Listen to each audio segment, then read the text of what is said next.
រៀបសួរបងប្អូនទាំងអស់និងយាយតាថ្ងៃនេះមកធ្វើនំអាកោចំហុយជាមួយខ្ញុំនំអាកោចំហុយនេះវាមានរូបមន្តវាមានអង្គខ្ញុំត្រាំអង្គ6ខាប់ទុយហើយនឹងខ្ញុំមានម្សៅសាគូម្សៅគេហៅថាម្សៅឆាណាមួយកញ្ចប់ហើយនឹងស្លឹកតើយ2សន្លឹកខ្ញុំកាត់ជាទុយតិចកិនវាហើយនឹងយីសនេះមកស្លាបព្រាកន្លះបើសិនបងប្អូនអាចទិញកញ្ចប់ទូចបានក៏យកកញ្ចប់ទូចមួយកញ្ចប់ហើយនឹងvanilla sugar មួយកញ្ចប់ហើយនឹងប្រេងដូងកន្លះខាប់ទឹក2ខាប់ហើយនឹងស្ករ2ខាប់ហើយនឹងអំបិល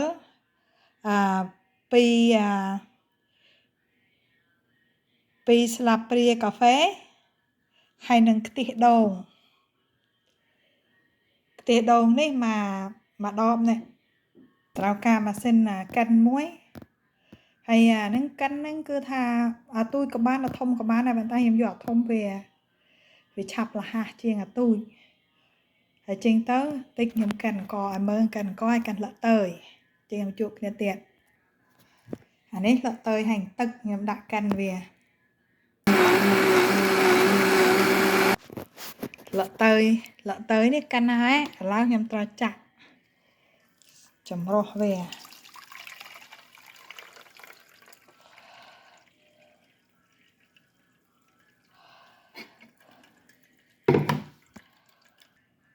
ឡូវខ្ញុំចាប់ផ្ដើមដាក់អង្ករចូលកិនអង្ករខ្ទិះដូងហើយនឹងយីសហើយនឹងប្រេងដូង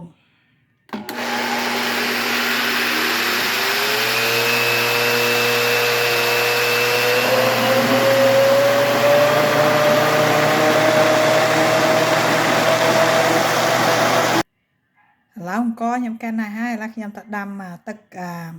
ស្លឹកតើយហើយនឹងស្ករហើយកាក់ស្ករ2ខាប់នោះ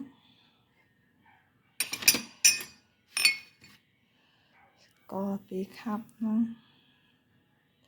ចាក់វាមកហើយនឹងអំបិល2ស្លាបព្រាកាហ្វេហ្នឹងក៏ចាក់វាចូលមកហើយយើងយកទៅដាំនៅសក្រានកូរវាឲ្យវាលាយស្ករហើយអំបិលហើយក៏យើងដាំវានៅសក្រានយើងកូរស្ករហើយអំបិលហ្នឹងឲ្យវាលាយណាឥឡូវខ្ញុំចាក់វាមកក្នុងឆ្នាំងក្នុងកថោហើយក៏ខ្ញុំចាប់ផ្ដើមលាយម្សៅឆានេះចាក់វា2ដងយើងកូរ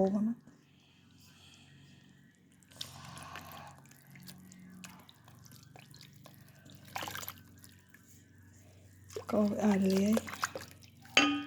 2ចាក់អស់ទៅ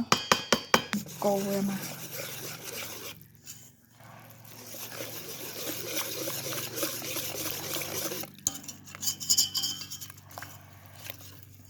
អូចេញ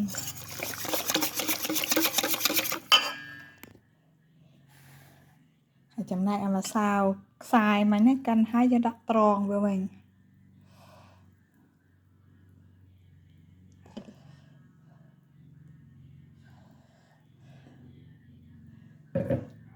ត្រង់វាព្រោះអីវាកាន់វាអត់សៅ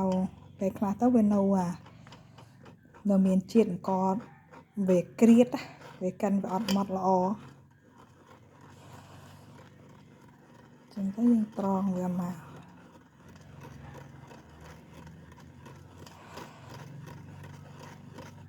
កនេះវាមិនម៉ត់ទេវាក្រៀតចឹងទៅយើងបោះវាចោលមកយើងទុកតានេះអាម្សៅល្អនេះបានហើយកូរវាជុំគ្នាទៅហើយនឹងវ៉ានីឡានេះ sugar នេះដាក់ពេលហ្នឹងឯងមកកញ្ចប់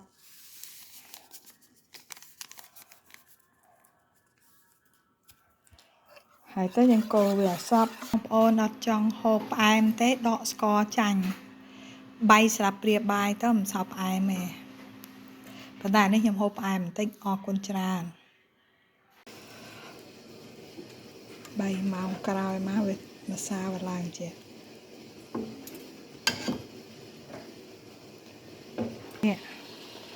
នេះខ្ញុំដាក់2 ពណ៌នេះហើយនឹងពណ៌លក់តើយ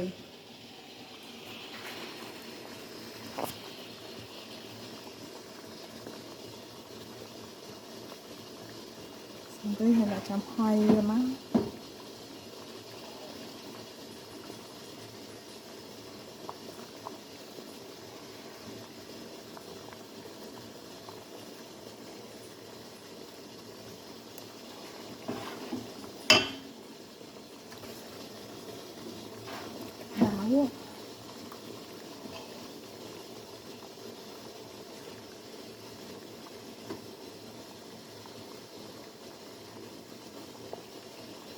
ចាំតិចជួបគ្នាទៀតរបស់ខ្ញុំដាក់ចំហុយសិននេះដាក់បាញ់ហើយក្របវាចាំ5 នាទីចំហុយម្ដង5 នាទីនេះមកឡើងបានល្អ